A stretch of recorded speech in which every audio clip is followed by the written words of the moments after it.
Before we start today's show, we want to invite you to stick around at the end of the episode to enjoy a preview of a new podcast that premieres on July 14th. As the industry's exclusive cannabis podcast network, MJBulls is proud to present Women Leading in Cannabis. Join host Kira Reed each week for inspirational discussions with women who are leading the cannabis industry.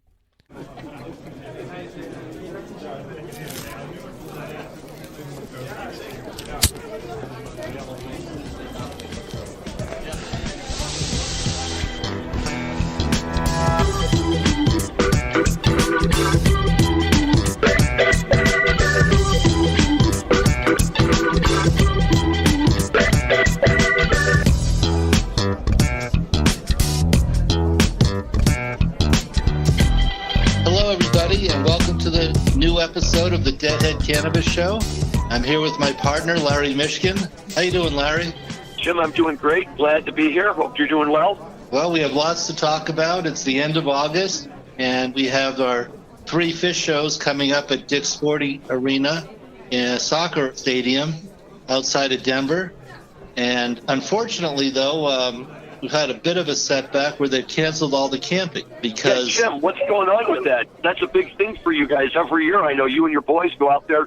As I hear it, you drive in on Friday, you drive out Sunday night. Yeah, actually, we go in on Friday and leave Monday morning. So we're there for the whole Labor Day weekend. And, you know, Phish does such a great job. They have free showers. They have these, like, semi-trailers that are set up as showers, one for the men and one for the women. Phish provides free pancakes on Sunday morning, so it's a great deal. Lots of porta potties for everyone to use, and the trucks are just constantly going back and forth, emptying the porta potties, keeping them clean. So it's a great, fun time.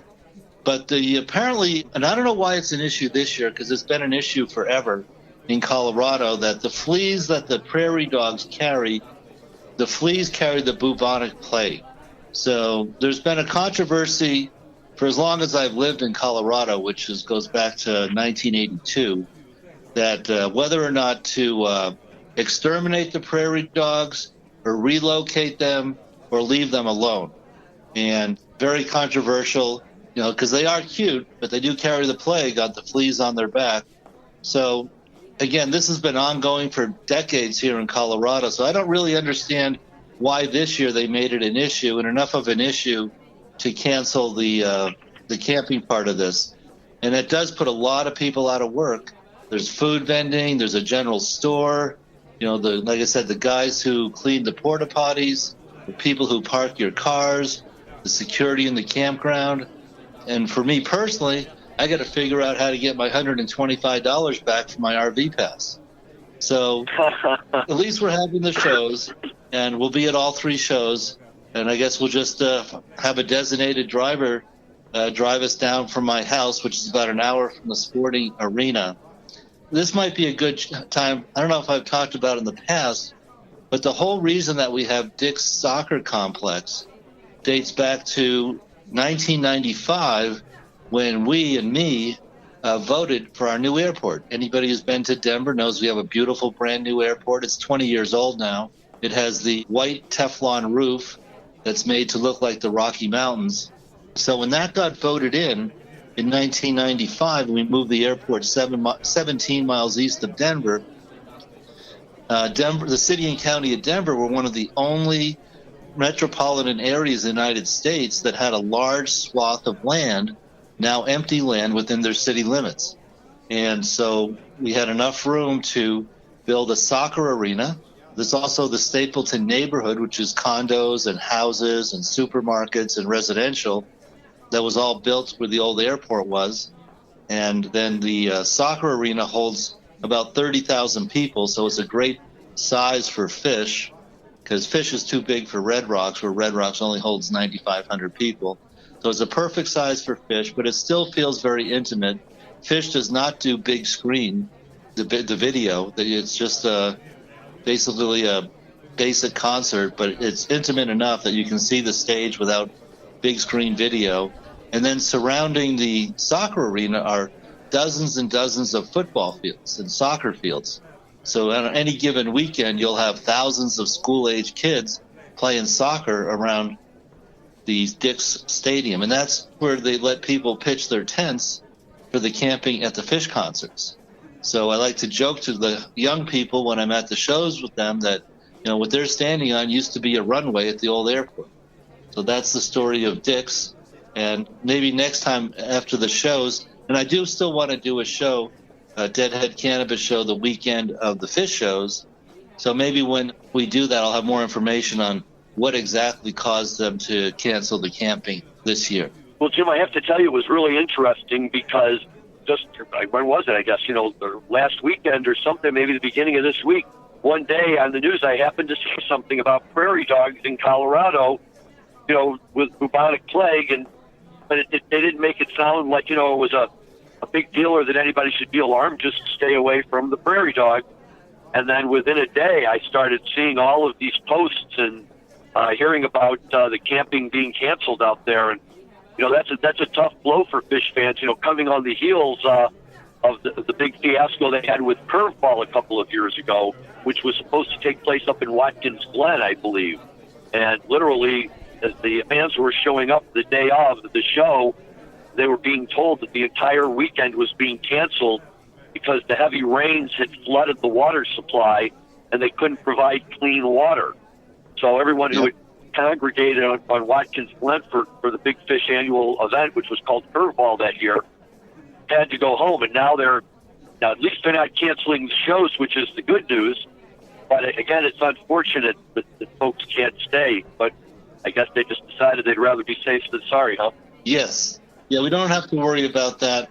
Yeah, Curveball, that was last year, and it was right before the Dick's shows here in Colorado. So I actually have a Curveball poster hanging up in my barn. When we do some video from my barn, I'll put it up on the website, a picture of the Curveball poster I bought last year at Dick's, because I knew that all the vendors and the people who made up posters and shirts and all that really got hung out to dry because they had all their vending materials and things they wanted to sell that they weren't going to be able to sell. So when I was at Phish last year, a guy came by selling posters from Curve, and so I bought one to help him out. So I actually have a Curveball picture. And speaking of concerts getting canceled, what do you think was behind the Woodstock 50th anniversary falling apart? Wow, that's a great question. And the short answer is, I don't know that we'll ever really know. I think that what happened was, as near as I can tell, there was just enough uncertainty that some of the big name performers, Jay-Z and others, decided that they were not going to commit to those dates because it was too uncertain as to whether it was going to happen. And it kind of created a domino effect. They had trouble getting their permits from the town from Bethel up there, wherever they wanted to do the show. And then they tried to move it to Meriwether Post and make it a free event, and it all kind of fell apart.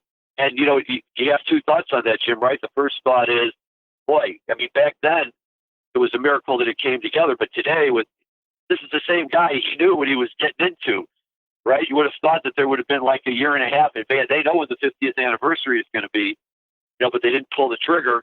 And then again, I think, we've said this before, but it really just demonstrates what a miracle the first one was and how, amazing it was that they pulled it off. And I got to tell you, props to what's it called, the station on Sirius XM, the Deep Tracks.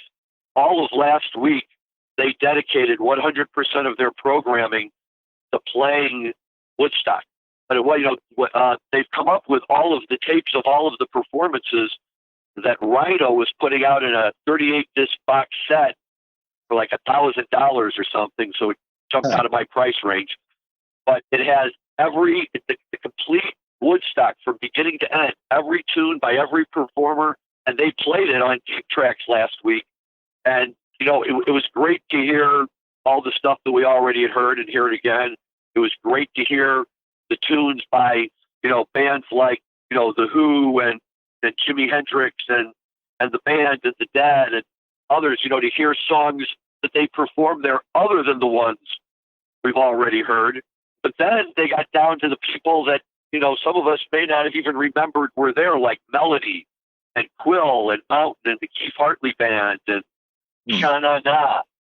And they're playing all of this stuff. And I'll tell you, it was just tremendous to hear it all, and just drives the point home what an amazing 3 days those were. You know, the rain wasn't enough to get in the way. There was too much going on with them. And, you know, a lot of these performers, it's funny to say, oh, we didn't like our performance. The Dead have always downplayed their performance at Woodstock. But you know what? It is what it is, and it's part of the history and the fabric of it. And I haven't heard of a single person who was at Woodstock and said they wish they weren't there.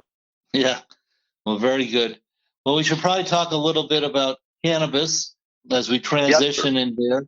Just for next weekend's 3 Phish shows in Colorado, we're anticipating beautiful end of the summer weather. Might be occasional thunderstorm, but nothing like upper state New York gets. So we should have good weather, low 90s during the day, 70s in the evening. So we're really looking forward to our end of the summer Phish shows next year. You know, they say about the Western United States that September is hotter than June. And I think that's true in the Denver area. So what do we have to talk about for cannabis? Well, Jim, we'll be looking for your reviews of those shows. Unfortunately, I cannot go. My son, who's a huge Phish fan, and actually he and his group got turned away at Curveball. One of the members of their posse is getting married over Labor Day weekend here in Chicago, and my wife and I were privileged enough to be invited as well. So we'll be attending that affair, and unfortunately we'll be missing Dick's, but so will my son and all of his friends. So we'll all be very anxious to hear what you have to say. Cannabis, well, the Missouri applications are in, I know, because it got crazy down there, so crazy that on Friday they sent out an announcement that they were extending the filing deadline to Monday afternoon because they just got too much action on the state computer system all at once. But everything is in. The folks that I represented got their applications in, and now everyone's playing the big wait and see game. But it's not just wait and see, right, Jim? I mean, you don't have your license yet. You don't know that you've won. But from your experience working with groups, what should people who are applicants be looking to do during this period where the state is scoring the applications? Right. Yeah, our CPA firm, Bridge West, also helped with several Missouri applications. And you didn't have to post a bond, and you didn't have to show that you actually have the cash on hand at the time you submitted your application.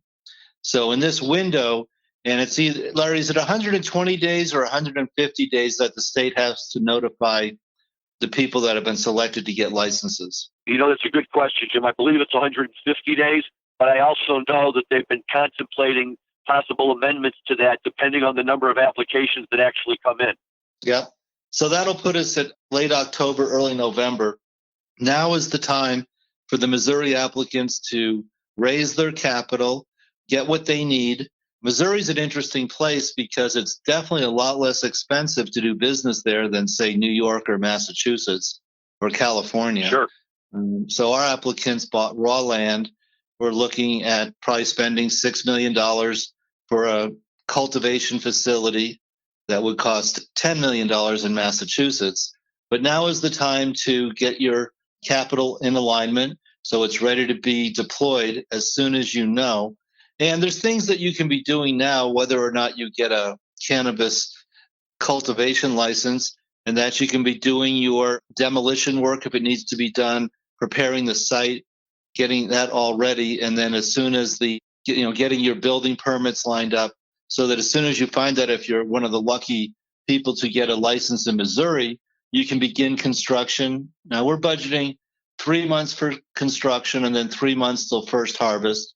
So if the licenses come out at the end of October, we're looking at the first Missouri medical marijuana being sold probably in around June of 2020. Yep, that makes sense from a timing perspective. I agree. Now, Jim, it's interesting what you're saying, and I agree with everything you're saying.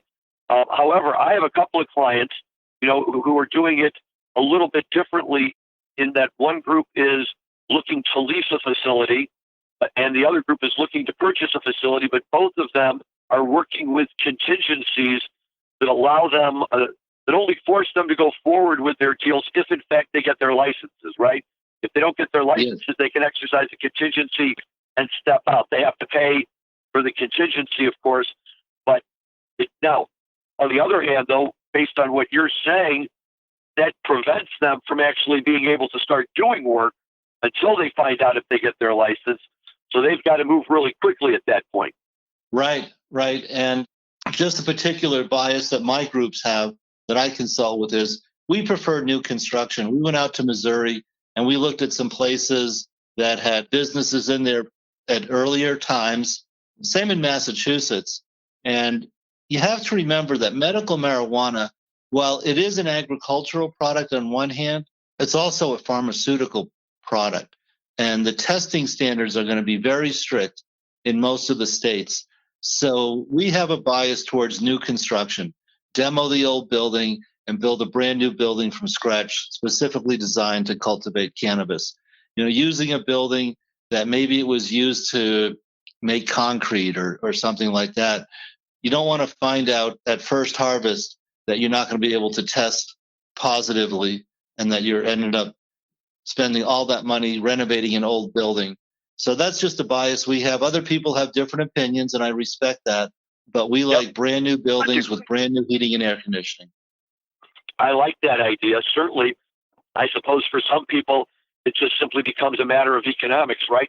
That's not an inexpensive way to go about doing it. On the other hand, I certainly like what you're saying in the sense that if you're going to take the time, to grow and harvest it, and that's very appropriate to call it a pharmaceutical product, it does make sense to be able to create your own environment from the ground up and not have to worry about what might be buried underneath or what might be emanating through the concrete or the wood floors or whatever you have that was left behind by who knows how many previous business owners. Right. The heating and air conditioning ducts. I tell people, you might want to take a swab and get that tested. Right. I like that idea too. And actually, see, for me, a lot of what you're saying makes sense and really makes sense for any of these people, right? Whether you've taken control of the building or you have a contingency, you need to be inside, you need to know your premises, you need to be familiar with it so that on the day when you get your license awarded, that's not the day you first start thinking about it. That's the day you jump into action and be moving forward. I agree that you need to take advantage of that time to have your money lined up and ready to go. It does have to be right. If you don't have the money in the bank accessible on the day you get your license, you're losing time. And every day that you lose after you get your license has a value to it in terms of other people getting started before you and just generally having to, when the state's going around checking out everybody, if you're not ready until after other people, you're going to have to wait your turn. Sure. Well, that's what's going on in Missouri. So, we successfully submitted several applications with the help of some very excellent attorneys in Missouri. Look forward to finding out if our efforts were successful. Illinois moving forward with full adult use January 1st. Larry, you're up there in Chicago. You got your ear to the ground. What's going on in Chicagoland? Well, I'll be happy to tell you just really quickly vis-a-vis Missouri, though. While I was busy representing my groups, we also have Peter Andrioni, one of my partners in the Hope and Law Group based in Kansas City, who I believe was representing another 5 groups as well. Very, very excited about that, the opportunity to work with the people in Missouri. And now, Jim, you're absolutely right. We're starting to shift our focus to Illinois. The Hope and attorneys that I'm reaching out to provide assistance because this is going to be a busy period of time. There are lots of folks who want to get in on this action. For a long time, Illinois was a state that nobody wanted a part of because the medical program really was not operating in an efficient manner, and nobody was making any money at all on the cultivation or on the dispensary level. Now that they're going to adult use, it's becoming one of the hottest tickets in town. Illinois has a population roughly double the size of Colorado, the city of Chicago alone, and surrounding Cook County suburbs and municipalities, huge numbers of people, very, very liberal for the most part, not entirely. We have our pockets, but even in those pockets, I believe this is going to be a success, although certain municipalities are opting out. And quite frankly, I'm surprised by both the municipalities that have made that decision and the basis for those decisions. And maybe we'll make that a program for another day to talk about, because that really is something worth talking about. What drives municipalities to choose to opt out of something as potentially profitable as adult use marijuana? Yes, so it seemed like they're going against their voters' will since these programs are voted in by pretty strong majorities. On the other hand, we're not going to push ourselves on communities that don't want medical marijuana or adult use cannabis. Now, Larry, aren't they allowing the cultivators to ramp up prior to January 1st so there'll be enough product when they get full adult use? Well, here's the thing, and this is the important part to remember about Illinois. There are not going to be any more large-scale cultivation licenses awarded into the near future. The 40 cultivation licenses that will be made available by May of next year are going to be what they call craft licenses. You'll start off with 5,000 square feet, and pursuant to a formula yet to be determined, 3 different times you can apply for increases of up to 3,000 square feet at a shot. If you get everything, you can wind up with 14,000 square feet, which isn't bad. But the medical cultivators will also be now growing for the adult use program as well. And as they've successfully argued to the state, they have more than enough extra canopy space that they have. A lot of these guys are sitting on 75,000 square feet or more, but they've only been growing on 10 or 15,000 square feet at the most. And now they see an opportunity to use the rest of all of their space. So between now and then, many of them have already started to go ahead and ramp up and do that. The other thing that the current medical people get to do, and that they're in the process of doing right now, is apply for a dual license that will allow them to operate their medical dispensary as a dual medical adult use dispensary, and then they get a second license for one additional adult use dispensary for every medical dispensary they have. So we've got 55 medical dispensaries. If everybody maxes out on January 1, we'll have 110.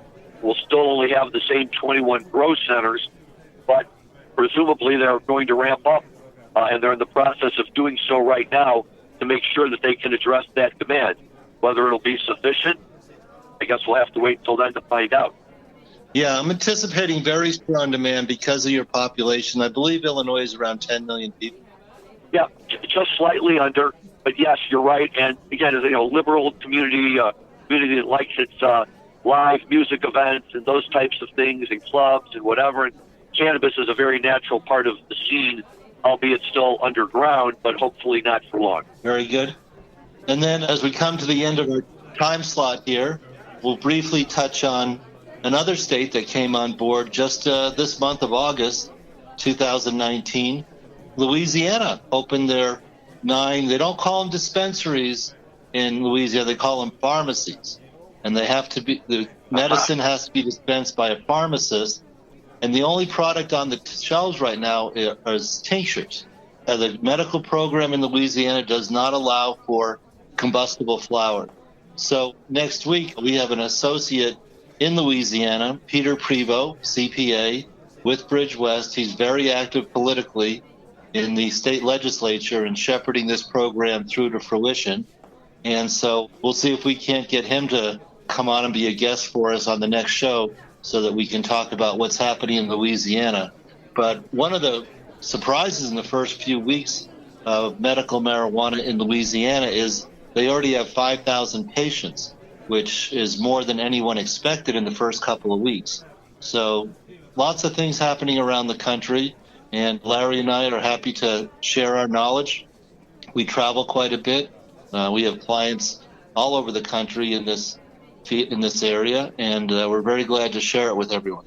One other thing I'd like to think about teeing up for next week as well, Jim, certainly in Illinois, and I would imagine in other states as well, there's a lot of wheeling and dealing going on, mergers, acquisitions. In Illinois, the big talk over the past couple of weeks was a big deal whereby Greenhouse, and I'll think of it in a minute, they just sold their dispensaries and their cultivation centers in Illinois and in other parts of the country for a reported $875 billion. And not all in cash, but people don't necessarily understand that. And, from a guy who, deals on the taxing end of it and probably has much more familiarity with something like that than I do, I'd be interested in hearing, and I'm not saying you were involved in this deal or you know anything about it, but but just generally when these types of deals go down, how does somebody structure something like that so that they can say there's $875 million?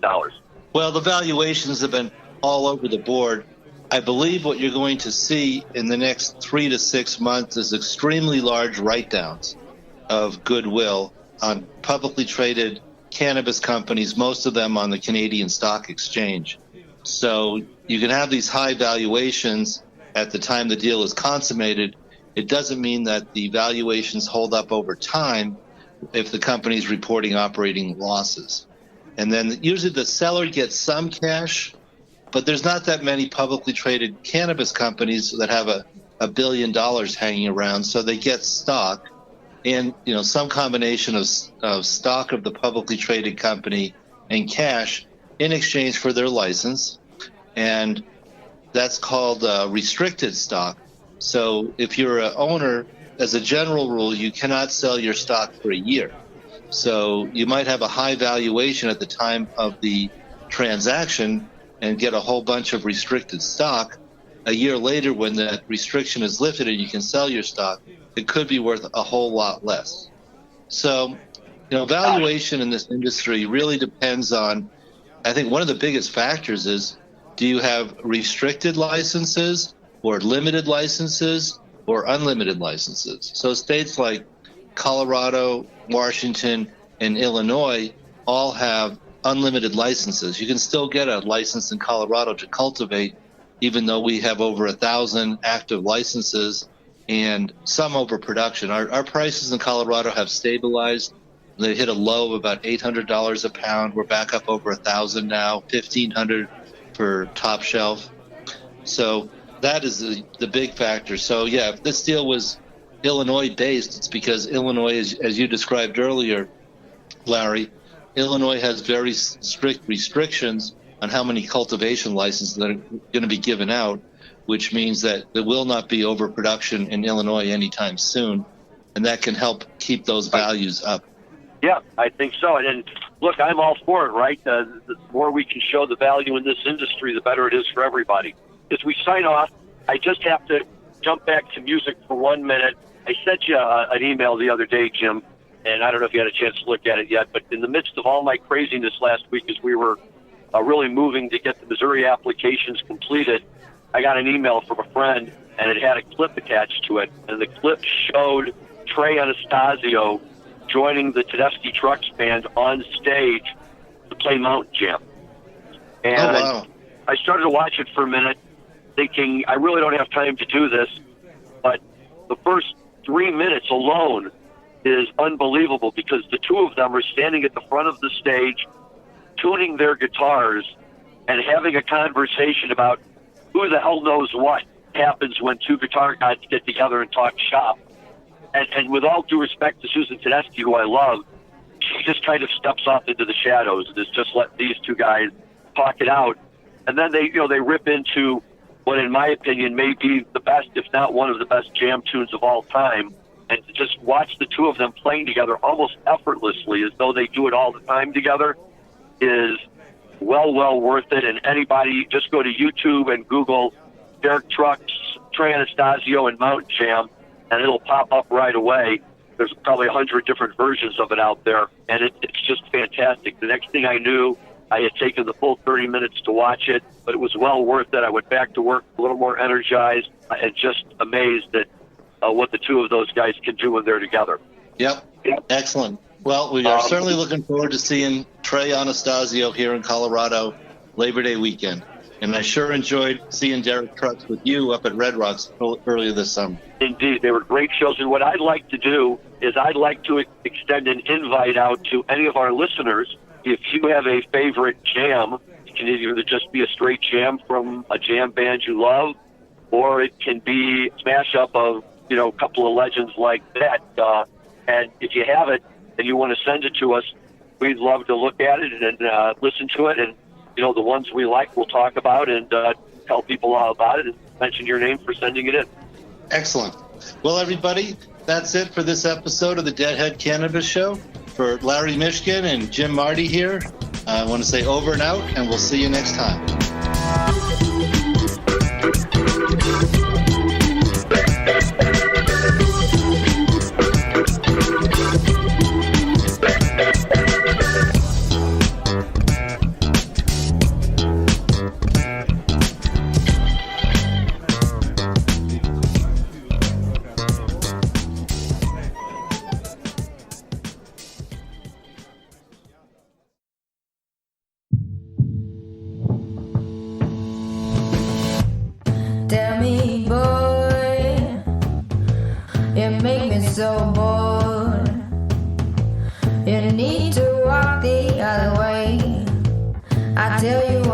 more.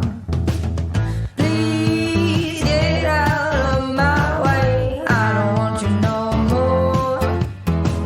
We're done here, boy.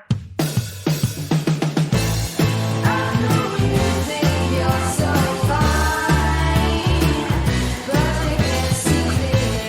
I've been wanting to